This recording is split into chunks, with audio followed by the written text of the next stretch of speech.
자, 창세기를 들어가도록 하겠습니다.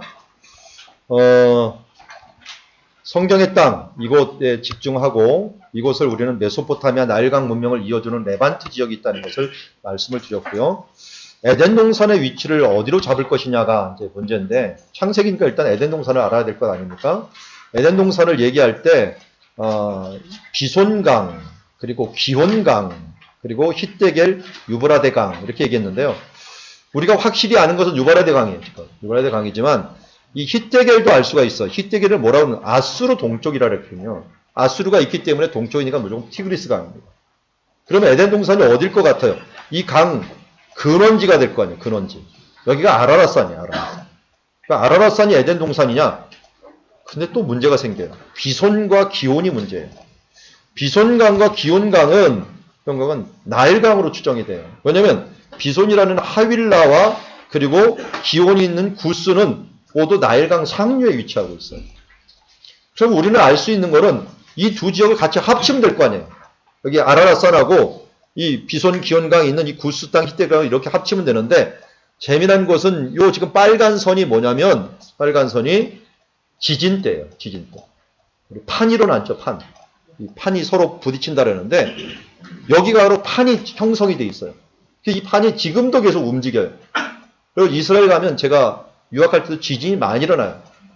그래서 느낄 정도의 지진이 자주 일어나고요. 우시아 왕 때는 지진이 너무 일어나갖고 아주 황폐화된 적도 있고요. 실질적으로 도시가 전쟁으로 무너지는 것보다 지진으로 무너지는 게 훨씬 더 큽니다. 그래서 무너지는 그런 예가 있기 때문에 이 지진대를 형성을 하면 이 지진대를 갖다 이렇게 맞추면 돼요. 그냥 맞추면 되면 그 가운데 정도 나오는 게 바로 예루살렘이에요. 그래서 그런지 모르지만 이 예루살렘에 기온샘이라는 곳이 있어요. 기온강은 있는데 기온샘이라 그러면은 기온강이 시작된 곳이겠죠. 그런데 이것을 이제 하버드의 고고학자가 조사를 하는데 기온이라는 이름이 근동에 있는가 봤더니 하나도 없어요. 기온은 예루살렘에 밖에 없습니다. 기온강이라. 그런 거 보면서 고대 이미지 속에 예루살렘이 에덴 동산의 이미지로 자리 잡고 있었다 하는 것을 알 수가 있습니다. 그래서 선악과가 어디에 있었어요? 네 강이 흘러나오는 그 중앙에 선악과가 있었기 때문에 바로 이 선악과가 있었던 지역을 우리는 뭘로 좀 추정을 할 수 있냐면 예루살렘이거나 아니면 예루살렘 부근이다 하는 것을 우리가 알 수가 있습니다. 그래서 재미난 것은 요 지진대 라인을 통해서 중요한 도시들이 많이 있어요.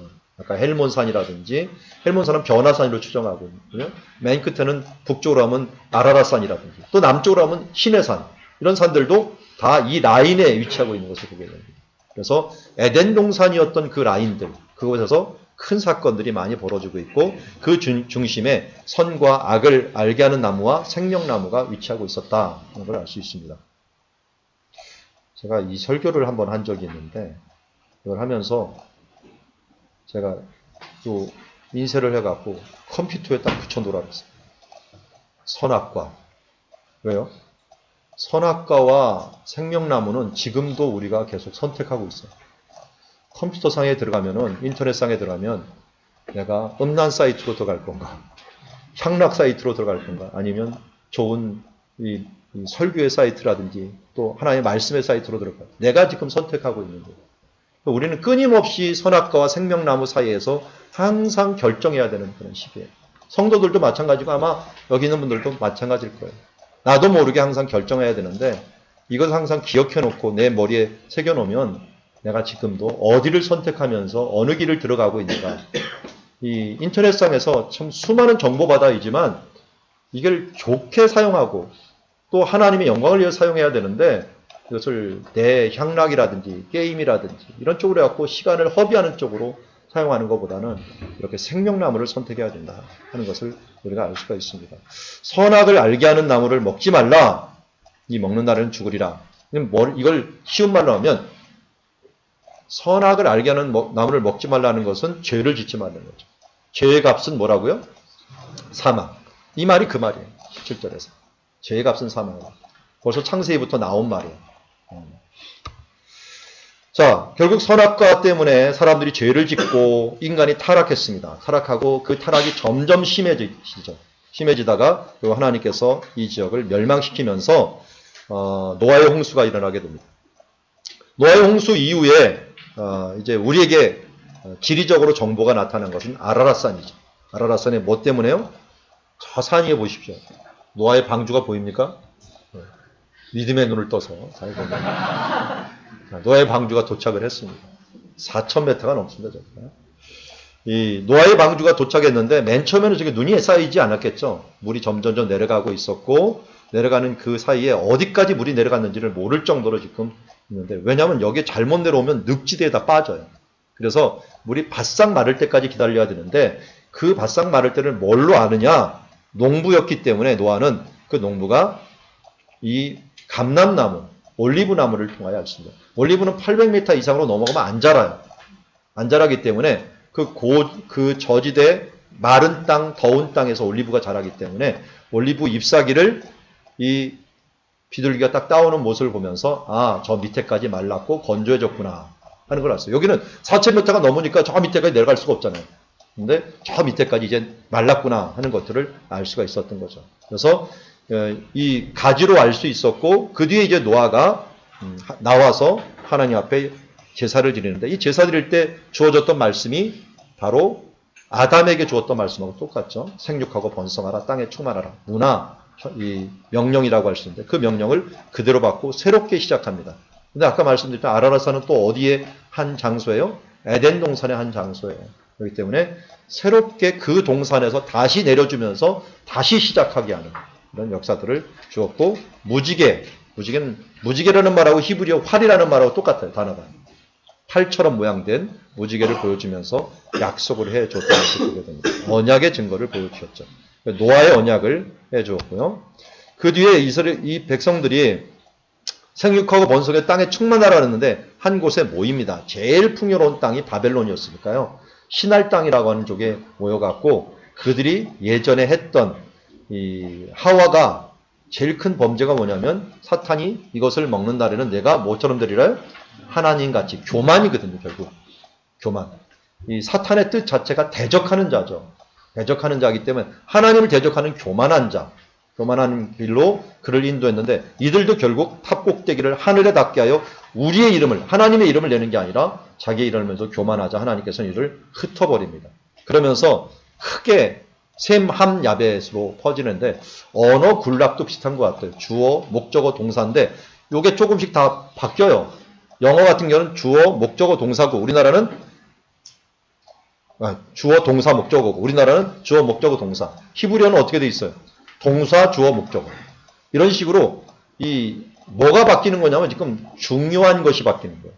중요한 것을 먼저 말하잖아요.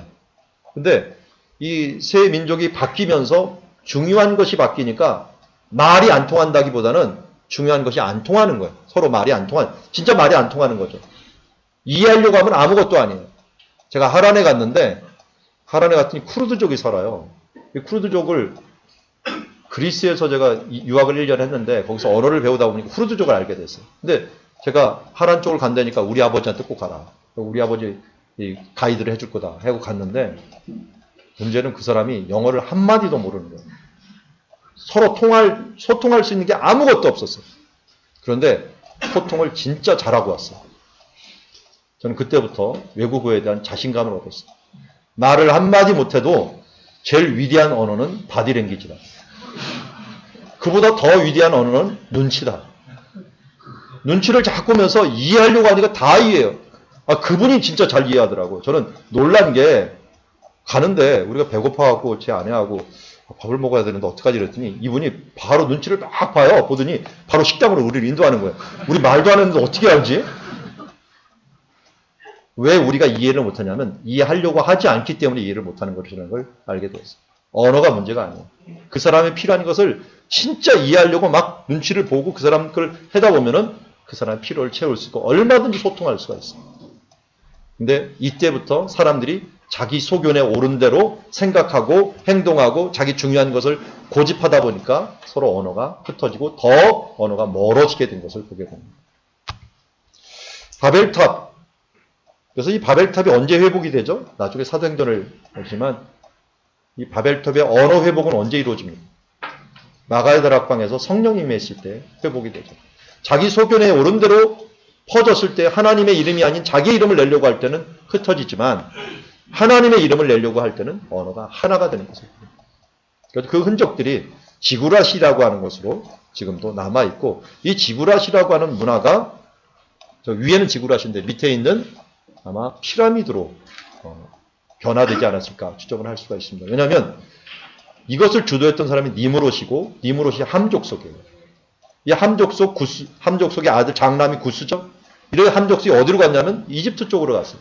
나일강 쪽으로 이동을 하면서 그 문화를 만들었던 것이 이 피라미드 문화가 아닐까 그렇게 추정을 할 수가 있습니다.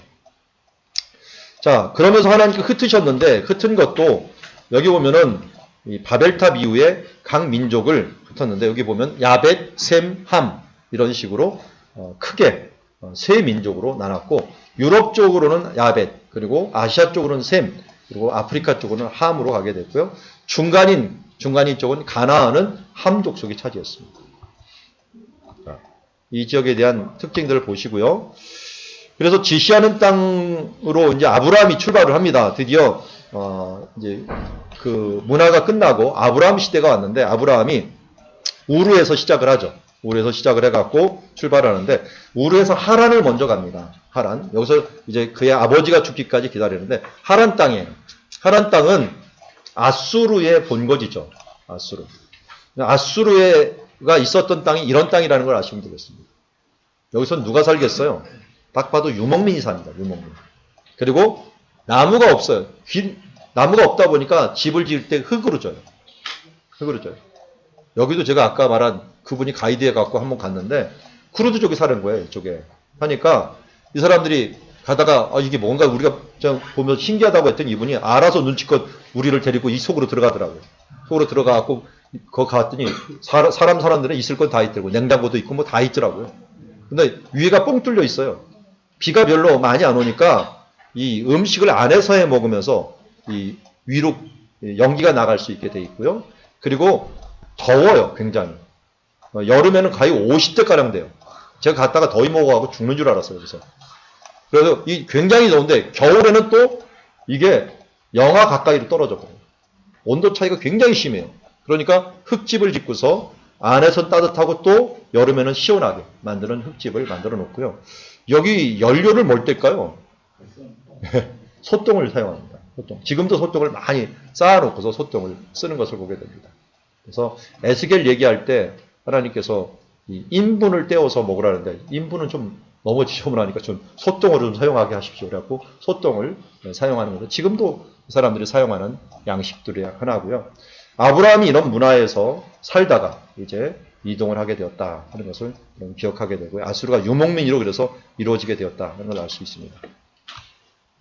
자, 이제 아브라함이 이 갈대아 우루 하란을 거쳐갖고 가나안 땅으로 들어옵니다. 이제 이 지도로 들어오는데, 여러분 교과서 맨 뒤에 보면 4-3 지도가 나옵니다. 교과서 4-3 지도.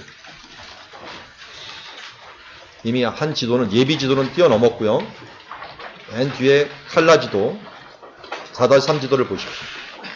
지금 그릴 수 있는 분들은, 사인펜 가져오신 분들은 그리면서 보시면 더 좋겠습니다.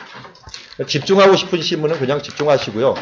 이미 파워포인트를 보내드렸으니까 그거에 따라서 여러분 그려주시면 되겠습니다. 자, 아브라함이 들어온 길을 이 야복강 근처로 추정을 합니다. 왜냐하면 세겜을 들어오려면 이쪽 길로 들어오는 게 제일 좋기 때문에 그래요. 그래서 우리 편을 얘기할 때는 무슨 초록색을 얘기합니다. 초록색을 나못 길앗에서 분위엘에 있는 곳을 거쳐갖고 검은 선이 있어요. 검은 선이 지방국도예요. 지방도를 따라서 이렇게 세겜으로 먼저 들어옵니다. 하나님께서 아브라함에게 뭐냐면, 내가 내게 지시하는 땅으로 가라 그랬는데 그 땅이 어딘지를 몰랐어요. 그게 하루, 이틀, 사흘, 며칠을 갔는지 가겠는데 제가 보기에는 1000km는 온 것 같아요. 1000km 정도는 와갖고 거기에서 세겜에 이르렀는데, 세겜에서 하나님께 나타나가 고기를 주겠다고 해서, 그래서 그때부터 아브라함이 이곳을 정착하기 시작을 합니다. 그 장소가 바로 세겜이고요. 세겜에서 아이와 베델 사이로 움직이죠. 여기서 또 제단을 쌓죠. 그리고서 브엘세바 쪽으로 내려갑니다. 브엘세바 쪽으로 내려가서는 흉년이 듭니다. 기근이 들어서 어디로 내려갑니까? 애굽으로 내려갑니다. 애굽으로 내려갔는데 그곳에서 큰 부자가 돼갖고 다시 올라옵니다. 애굽에 있던 일들 이제 조금 이따 다시 보고요. 남방 이 네게브라는 곳에 올라왔다가 어디로까지 올라가면 베델까지 올라가요. 근데 이 베델에는 풀이 많지가 않아요. 그냥 유목민이 가난한 유목민 정도가 살 정도 대규모 유목들이 오면 힘듭니다. 그러니까 목자들이 풀과 물에 대한 싸움이 벌어지니까 누구의 가족이요? 롯 그리고 아브라함의 이 목자들이 싸우게 됩니다. 그래서 할 수 없이 롯이 움직이죠. 네가 원하는 어딘지 움직이라 했더니 이 자리에 있겠다 그러면 아브라함이 피해야 되는데 이 자리보다는 어디가 좋았냐면 소돔과 고모라라고 알려져 있는 저 지역이요. 사실은 지금도 굉장히 좋은 지역이에요. 지금도. 왜냐하면 그 위에 세렛강이 있는데 세렛강에서 물이 흘러내려와요. 그리고 이 염에 있는 요게 소금이 쌓여 있는데요. 이 소금 무역으로 여기가 부자가 된 지역이에요. 부자가 된 지역. 그러니까 이쪽으로 이동을 한 거예요. 그러니까 애굽 땅과 같은 풍요로운 땅으로 이동을 한 거예요. 롯이. 이동을 했는데 문제는 풍요의 땅은 바벨론의 특징이 있죠. 부패한 그런 일들이 많이 일어나게 된 것을 보입니다.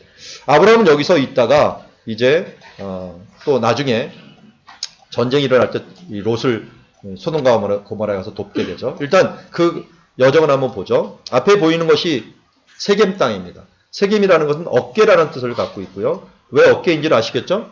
산을 딱 봐도 에발산과 그리심산, 북쪽에는 에발산, 남쪽에는 그리심산, 어깨처럼 딱 버티고 있죠. 그래서 세겜. 그래서 어깨라는 뜻도 있지만 아침에 일찍 일어나다라는 표현도 있어요. 아브라함이 이삭을 이제 번제로 바칠 때면 이 일찍 일어나는 표현을 세겜이라는 단어를 써요.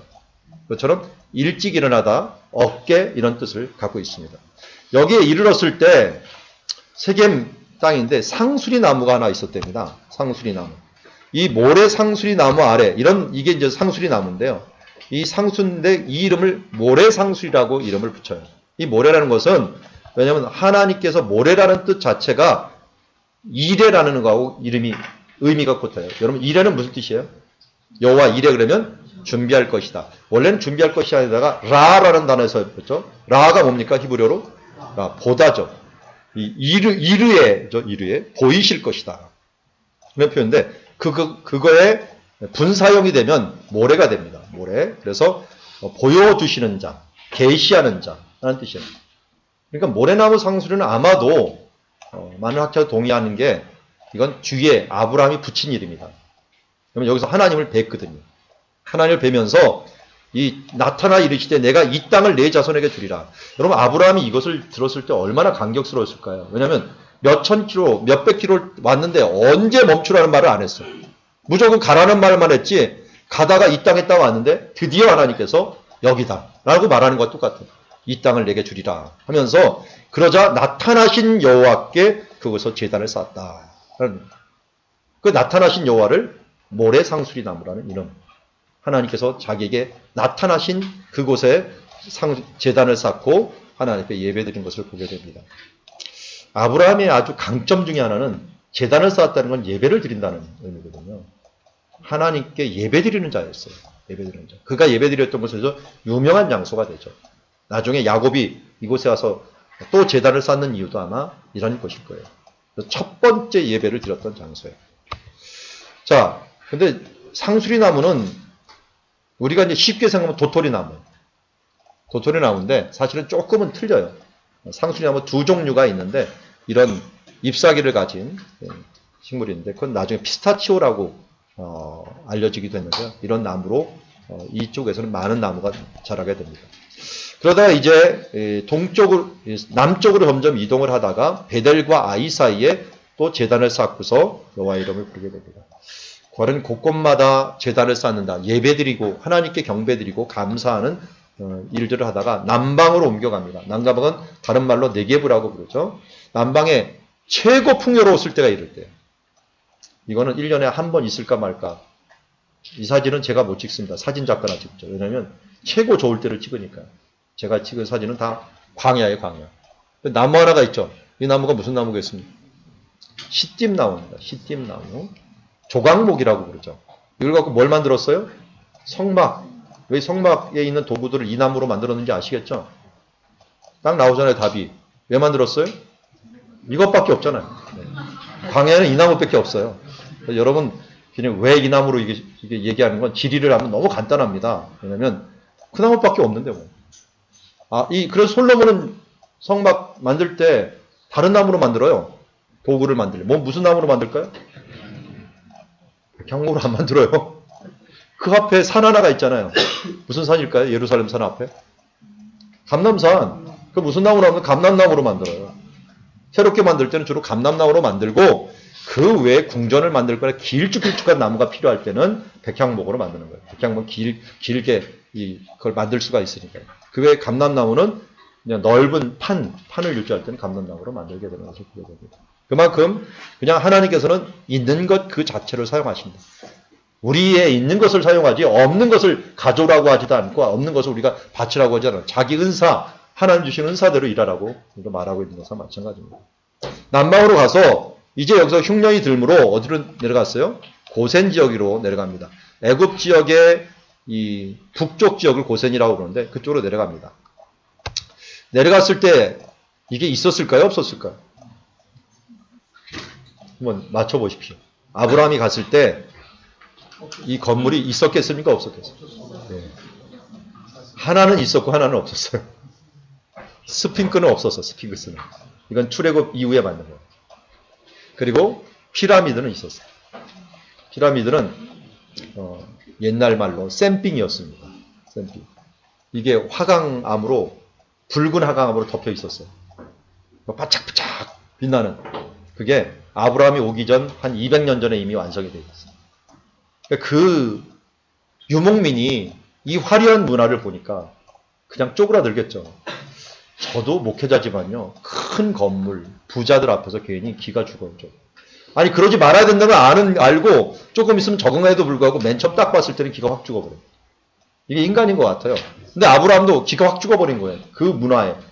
그러니까 자기 아내를 뭐라 그래요? 자기 누이라고 얘기하면서 속이면서 있다가 하나님이 돕지 않았다면 그는 거기서 다 잃어버렸겠죠. 그렇지만 하나님께서 보호해 주심으로 어떻게 했습니까? 나올 때 보니까 아내와 모든 소유와 롯과 함께 네겝으로 올라가는데 가축과 은과 금이 풍부하였더라 라고 얘기하고 있습니다.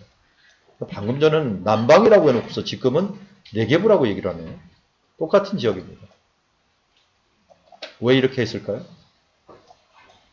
번역하는 사람이 달라졌기 때문에. 12장까지는 누군가 다른 사람이 번역했고요. 13장부터는 다른 사람이 번역하다 보니까 남방이라 그랬다가 네겝으로 그랬다가 왔다 갔다 하는데 그럼 지리를 배우셨으니까 똑같은 말이다 라는 것을 아시면 좋겠습니다. 자, 광야로 이렇게 올라왔고요. 올라와서 이제 베델까지 올라갑니다. 베델까지 올라가서 여기에서 베델이 이렇게 돼 있어요. 여기 지금 우물인데요. 우물 제가 문을 열어봤어요. 저기 밧줄 내달았던 요 흔적이 있는데요. 요 우물을 한번 열어봤는데 제가 거짓말 안 하고 30m가 넘습니다. 길이가. 물을 깊이 파갖고 거기서 물을 퍼내야 돼. 퍼갖고 물을 주다 보니까 많은 사람들에게 많은 이 목축을 할 수가 없어요. 그러니까 풀도 보세요. 요만큼 나 있는 거예요. 풀. 요 정도밖에 안 나 있으니까 이거 누구 먹이겠어요? 그러니까 이 목축하기는 좋아요. 왜 병도 안 들고 좋지만 많이는 못 먹어요.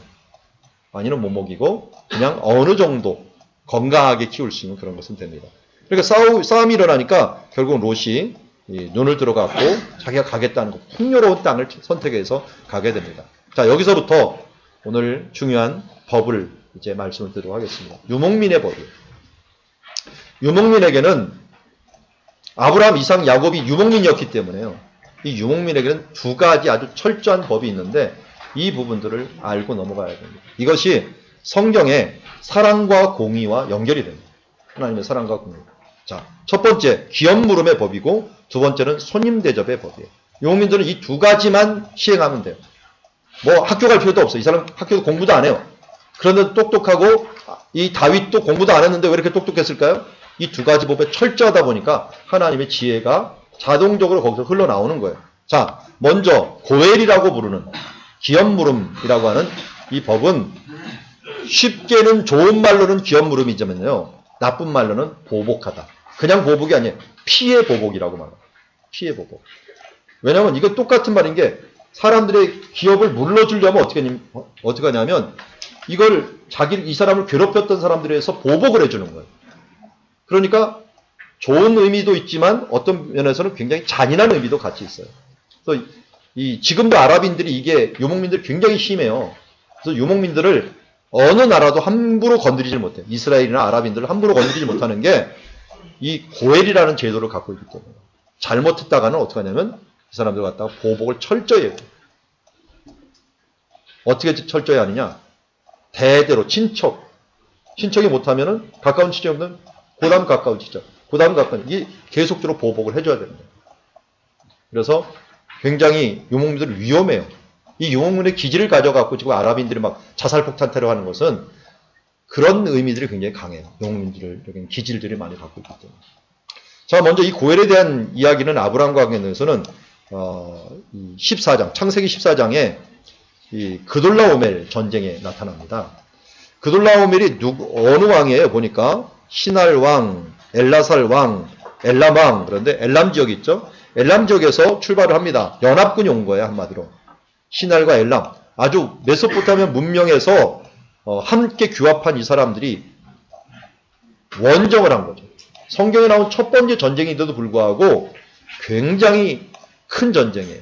제가 거리를 재봤더니 왕복 4,000km예요. 4,000km. 그러면 가는 데만 2,000km가 걸린 거예요. 그 전쟁을 아니 아브라함 시대 왜 이 전쟁이 이곳에 이렇게 일어났을까 하는 걸 살펴보면 이렇게 할 수가 있습니다. 저기 지금 북쪽에서 오는데요. 먼저 가르나임, 아스다롯, 함 이 지역을 칩니다. 치고서 기라다임을 쳐요. 그리고 세일 치고 저 밑에 엘바란인데 엘바란은 어디냐면 홍해까지 내려가는 거예요. 여러분들 지도 요만큼을 한 번 더 간다고 생각하면 홍해가 나와요. 홍해. 여기까지 내려간 거예요. 그리고 나서 이쪽에서 가데스 바네아를 쳐요. 가데스 바네아를 이쪽에 치고 다시 올라와갖고 이쪽에 있는 이렇게 내려간 거죠. 이렇게 했다가 다말이라고 하는 지역을 치게 됩니다. 다말.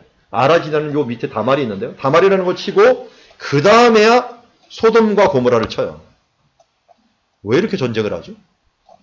이상하지 않아요? 전쟁이. 소돔과 고모라 바로 오면 되는데 왜 이렇게 삥삥 둘러와요? 예. 주변 연합군을 치는 거예요. 여기 칠 때 역습을 받을 수 있잖아요. 그러니까 주변을 계속 치는 거예요. 이게 전법의 기본이라고 합니다. 한니발이 옛날에 로마를 점령하기 전에 주변 치고서 마지막 로마를 못 친 거예요. 주변을 다 쳤는데. 근데 여기도 주변을 다 친 거예요. 연합했던 사람을 다 치고 나서 이제는 소돔과 고모라를 친 거예요. 치고서 여기를 점령하고 가는데 그 결론은 소돔과 고모라가 목표였는데 왜 이렇게 멀리서까지 와서 전쟁을 했느냐. 이거는 학자들 100% 동의하는 게 소금 전쟁이다. 소금 전쟁. 옛날에 소금을 염전이 없었기 때문에 산에서 팠거든요. 그런데 옆에가 이 바다가 소금 바다였어요. 소금을 여기서 캐갖고 사람들에게 공급을 해주는데 이걸 독점을 하면은 생명의 위협을 받는 거예요. 독점을 하면. 이 소돔과 고모라 사람들이 그냥 무역만 하면서 좀 헐값으로 팔아주면 되는데 이걸 갖다가 독점해갖고 비싸게 매기거나 뭔가 저기 엘람이라든 시날 쪽에 파는데 뭔가 갑질을 한 거예요. 갑질을 하면서 문제가 생기면서 이 사람들이 연합군을 조직해갖고 와갖고 여기까지 전쟁을 한 겁니다. 여기에 마침 누가 살고 있었어요? 롯이 살고 있었죠. 그래서 다 잡혀가는 겁니다. 그들로면 연합군이 왔고 잡혀갔는데 어디까지 잡혀갔느냐? 저 단. 여기 지도에는 안 나오죠? 여러분 지도에 나오죠? 단까지 잡혀간 거예요. 이 소식이 어디에 들렸습니까? 아브라함한테 들린 거예요. 근데 아브라함이 이 사람들은 연합군이고 몇만 명이 되는 거예요. 원정군인데. 이 사람들을 도저히 당해낼 수가 없었어요. 그런데 아브라함은 무조건 가야 돼요. 왜 가야 될까요? 자기가 기업 무르는 자예요. 조카 롯의 가장 가까운 친척이에요. 이 사람은 숫자와 상관없이 목숨 걸고 무조건 가서 싸우다 죽어야 돼요. 이게 바로 기업 무르는 자, 고엘의 의무예요. 아브라함이 그 주변에서 다 모아갖고 318명 모았어요. 그리고 누구도 했냐면 헤브론, 동맹한 사람들, 헤브론에 있는 사람들, 막벨라, 이런 마물의 친척들, 이런 사람들 다 모아갖고 이 사람, 동맹한 사람들 이걸 도와줘야 되는 거야, 무조건. 가갖고 단까지 가고. 가서 이길 수 있었을까요? 아마 힘들었을 거예요. 그런데 나중에 이런 전쟁이었죠. 여기까지 쫓아갔는데 승리했어요. 어떻게 승리했나 봤더니 그것을 한번 지리적으로 한번 봅시다. 여기가 단이거든요. 그 단이 좀 이상하죠? 나무가 여기 동그랗게 있죠? 단은 뭐냐면 요단강 근원이에요. 여기서 물이 솟아나요. 요단강 근원이 여러분 지도에 보면 단도 있고요. 가이사랴 들보도 있어요. 두 개가 요단강 근원이거든요. 그러다 보니까 주변은 비가 안 오니까 이렇게 돼 있는데 여기는 물이 막 솟아나니까 풍요로운 이런 땅이 돼 있는 거예요. 사람들이 여기 가갖고 쉬면서 이제 전쟁이 끝났으니까 실컷 쉬고 있을 때 아브라함이 언제 공격을 합니까? 봤더니 언제 공격했어요? 15절에 보니까 밤에 한마디로 게릴라 전법을 씁니다. 최초의 게릴라였던 사람이 아브라함이. 이걸 똑같이 따라했던 사람이 누굽니까? 기드온이에요. 기드온. 이때 아브라함이 밤에 치니까 무슨 전법이 되냐면 나무가 워낙 많다 보니까 사람이 몇 명인지 몰라요. 그러니까 적이 들어왔는지 안 들어왔는지 모르니까 이게 소리 지르고 전쟁만 하면 알아서 자기네끼리 싸우게 돼 있어요. 아브라함도 아마 그 전법을 썼던 것 같아요. 알아서 쓰다 보니까 전력이 완전히 거기서 밤에 다 잃어버리고 사람들이 도망갑니다. 어디까지 도망가느냐? 지난번에 말씀드린 다메섹 왼편 호바가 왼편이 어디라고요? 북쪽이에요. 북쪽. 지금은 하맛이라고 부르는 지역인데요. 요새 한참 전쟁이 일어나는 지역인데 하마라고 부르죠. 그 전쟁이 일어나는 지역인데 그곳까지 쫓아갑니다. 쫓아가고 조카와 롯과 그 재물들을 다 뺏어오죠. 게릴라 전법이요. 이런 면에서 굉장히 대단한 효과를 벌이는데 단점이 있어요. 그게 뭐냐면 공격은 가능한데 방어는 할 수가 없어요. 그래서 아브라함이 이렇게 돌아옵니다. 돌아오는 길에 누구를 만나냐면 멜기세덱을 만납니다. 멜기세덱을 만난 지역을 뭐라냐면 사회 골짜기 왕의 골짜기라고 그러는데 왕의 골짜기가 기드론 골짜기. 여러분 지도 한번 이 뒤편 보세요. 감람산하고 예루살렘 성전이 있는 여기 밑에가 여기가 기드론 골짜기. 기드론 골짜기. 그리고 원래 아브라함 시대 때는요 성전이 없었죠. 여긴 모리아산이었고요. 모리아산이 있고 예루살렘은 여기 밑에 다윗성이라고 하는 조그만 곳이 예루살렘이었어요. 여기 있는 왕의 이름이 뭐라고요? 지금 멜기세덱이에요. 살렘왕 멜기세덱. 살렘왕 멜기세덱이 여기 있었는데 아브라함이 기드론 골짜기, 사회 골짜기에 들어온 거예요. 들어왔는데 멜기세덱이 맞아갖고 그를 축복합니다. 그가 근데 제사장이자 또 왕이기 때문에 그에게 10분의 1을 줍니다. 10분의 1을 주면서 예배를 드렸겠죠, 분명히 아브라함이. 어디서 드렸겠습니까? 각 도시마다 산당이 있어요. 산당은 가장 높은 곳에서 드리는데 그 높은 곳이 모리아산이에요. 그 아브라함은 분명히 나중에도 모리아산에 오지만 그 전에 이미 멜기세덱과 함께 모리아산에서 예배를 드렸다는 걸 우리가 추정할 수가 있어요.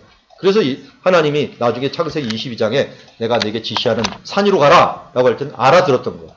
그 전에 멜기세덱과 함께 예배를 드렸기 때문에. 히브리서 9장에서는 이 멜기세덱이 누구라고요? 예수님을 상징한다 라고 말씀을 했죠. 자, 여기서 그래서 11조를 드렸고 11조를 처음 이제 하나님께 드리는 예를 보고요. 그리고 나서 보니까 그 옆에 겟세마네가 있어요. 겟세마네. 예수님이 바로 여기서 기도하시고 이제는 십자가의 길을 가시게 되죠. 그러니까 멜기세덱과 예수님 이게 지리적으로 연결이 됩니다. 나중에 다윗과도 연결이 된다는 거 또 말씀을 드리겠습니다. 그러니까 예수님은 어떤 분이냐? 결국은 우리의 기업 부르는 자예요. 마태복음 보면은 족보가 기업 부름의 족보예요. 잘 보면 마태복음 족보가 기업 부르는 자. 그래서 이 아브라함이 롯을 위해서 목숨 걸고 그를 구해왔듯이 예수님께서는 이 땅에 뭘로 오셨느냐? 기업 부르는 자로 오셨어요. 고엘이라는 말이 신약에는 속죄라는 말로 번역이 됩니다. 속죄. 그래서 예수님이 우리의 속죄 제물이 된 거죠. 속죄 제물. 우리는 다양 가서 각기 제물로 갔거나 여호와께서는 우리의 무리의 죄악을 그에게 담당시켜서 속죄 제물로 우리를 위해서 죽으심으로 우리를 구원하시는 기업 부를 자로 오셨다라는 것을 말씀드립니다. 두 번째 유목민의 큰 제도가 손님 대접입니다. 쉽게 말해서 사랑이라고 할 수 있는데요. 아브라함이 헤브론에 있을 때 천사 3명을 대접했죠. 부지 중에 대접함으로 그가 천사를 대접할 수 있었다라고 했는데요. 손님 대접은 이 사람들에게 너무 소중한 일들이에요. 왜냐하면 유목민들을 지금 여러분 손님 대접을 좀 체험하고 싶으면 혼자 여행 가세요. 그래서 유목민한테 좀 재워달라 그러면 2주일 동안은 아무것도 물어보지 않고 무조건 먹여주고 재워주고 합니다. 법이에요, 법, 이 사람들. 왜 왔나? 뭐 했냐? 이거 안 물어봐. 가라. 눈치도 안 줘요. 무조건 대접을 해줘. 얼마나 대접을 잘해주는지 길을 가다가 유목민 잘못 만나면 이제 큰일 나요. 왜냐면 대접해 주느라고 지금 제가 사진 찍고 여러분 새로 나온 책에도 이게 사진인데 이 유목민이 저를 잡고서 안놔주는 거예요. 자기 집에 가서 차 한잔 하고 가래요. 제가 한 번은 잡힌 적이 있어요. 갔더니 반나절은 넘더라 안 놔주는 거예요. 무조건 먹으라, 뭐 가져오고 이것저것 다 가져오면서 먹으라고 자기네 침대로 쓰는 걸 이걸 깔아놓고서 요를 깔아놓고서 거기서 계속 대접을 해주는 거예요. 차 마시면은 큰일 나요. 이게 다 마시면 또 채워놓고 또 채워놓고 끝이 없어요. 끝이 없어요. 제가 그걸 알기 때문에 이용 보고도 잡혀가다 큰일 나겠다. 이거 반나절 다 갔다. 그래서 사진 한번 찍읍시다 하고서 잘 구슬러하고 보내고서 저는 다른 데로 갔는데 뭐 유대인들도 마찬가지예요. 유대인들을 만났을 때 저 삼손의 고향인 소라에 가서 만난 사람인데 대접 잘해줍니다. 유목민들은 기질들이 굉장히 많아요. 그래서 예수님께서 바로 우리에게 세 계명을 주신 게 바로 이거잖아요. 서로 사랑하라. 어떻게 해요? 내가 너희를 사랑한 것처럼. 하나님이 사랑이시라고 우리를 사랑한 것처럼 우리가 서로 사랑하라 라고 하는 것처럼 유목민들은 이 두 가지의 법을 위해서 철저합니다. 철저해요. 제가 유목민들 집을 한번 탐방을 한다고 간 적이 있어요. 그런데 유목민들이 너무 대접을 잘해주더라고요. 어느 정도 대접을 잘해주면 무조건 오라래 갖고 그 다음부터 불을 피우더니 갑자기 빵을 굽더라고요. 근데 빵을 굽는 게 아니라 아주 얇게 밀가루를 반죽을 해갖고 이걸 넓혀갖고 거기다 치즈를 말아갖고 저한테 당장 줘요. 주는데 보니까 이 사람들이 물이 없는 시대에 지역에 살다 보니까 피부 이렇게 보니까 다 까매요. 까만데 손바닥만 하얘요. 이거 밀가루 하느라고. 손바닥을 이걸 막 비벼갖고 저한테 주는데 이 비유상한 사람은 못 먹겠더라고요. 그런데 또 치즈를 띈다고 치즈를 띄는데 매달았어요. 근데 뭐니까 까매요. 그러니까 이게 왜 까맣죠? 그랬더니 사람이 이렇게 하니까 파리들이 다 날라버리는 거예요. 그걸 잘라갖고 주는데 이걸 먹어야 되나 말아야 되느냐. 근데 갑자기 제가 고엘, 피의 보복이 생각이 납니다. 안 먹었던 보복을 당하게 생겼고. 그래서 할 수 없이 이것을 먹고서 나왔는데 다행히 탈은 나지 않았더라고요. 근데 저하고 같이 탐방을 갔던 한 옆에 있는 사람들은 여자들이 갔어요. 근데 여자들은 큰일 났더라고요. 여자들은. 왜냐하면 여자들은 대접이 좀 틀려요. 이 사람들은 자기가 입는 옷 중에 최고 좋은 옷을 입혀줘요. 근데 그 옷을 입혀주는 건 둘째치고 이 사람들이 뭐하고 같이 살면 이하고 같이 살아요. 왜냐하면 피부가 두꺼우니까 이가 살아도 별 지장이 없어요. 그러니까 옷에 대부분 이가 들어가 있어요. 이것을 여자들이 안 입으면 또 큰일 나는 거예요. 그러니까 이걸 입어야 돼요, 무조건. 그 사람은 이제 밤에 가갖고 이 때문에 이제 고생을 해야 돼요. 목욕을 깨끗이 하고 옷을 털고 그냥 해야지. 하여튼 그 사람들 대접을 해주니까 최고의 대접인데 우리가 잘못했다가는 조금 더럽더라도 음식을 먹어야 되고 이가 있더라도 옷을 입어야 되는 고엘이 있기 때문에 항상 그것을 각오하고 한 14일 동안 갈 생각을 하세요. 나는 별 지장이 없다라고 하면 가셔도 됩니다. 아브라함이 이제 도착을 해서 언약을 이제 맺게 되는데 하나님께서 그래서 아브라함이 멜기세덱을 만나서 예배는 드렸지만 쳐들어올 곳이 두려웠던 거예요. 그래서 두려워하니까 두려워하지 말라 하면서 언약을 맺어줍니다. 그래서 쪼갠 고기 사이로 하나님의 불이 지나가는 것을 보이는데요. 이스라엘에서 언약을 맺을 때 방법, 이 문화를 꼭 알고 지나가는 게 좋아요. 어떻게 언약을 맺냐면 고기를 쪼개고 그 사이를 지나가는 것이 언약을 맺는 것이고요. 그래서 여기 보면 예레미야서 34장 19절에 보면 곧 송아지 두 조각 사이로 지난 유다 고관들과 예루살렘 고관들, 내시들과 제사장들과 이 땅의 모든 백성들이라는 표현을 씁니다. 고기를 쪼개면 그 사이로 지나가면서 언약을 맺는 게 이 사람들. 그래서 쪼갠다는 거, 우리 히브리어 배우셨죠? 언약을 맺는다는 걸 뭐라고 그래요? 카랏 베릿. 언약을 자른다라는 게 언약을 맺는다는 뜻이에요. 이것을 여러분 뭐하고 연결시켜주면 좋으냐면 성찬식하고 연결시키는 거예요. 성찬식은 고개를 이 떡을 쪼개죠. 쪼개갖고 사람들한테 줄 때 우리는 쪼갠다라고 한다, 찢는다라고 얘기했지만 이 부분들은 언약을 맺는다라고 하는 의미를 함께 갖고 있다 하는 것을 아시고 예수님께서 바로 이런 언약으로서 우리와 함께 계시다 하는 것을 기억하시기 바랍니다. 자, 오늘은 여기까지만 보도록 하겠습니다. 기도하겠습니다.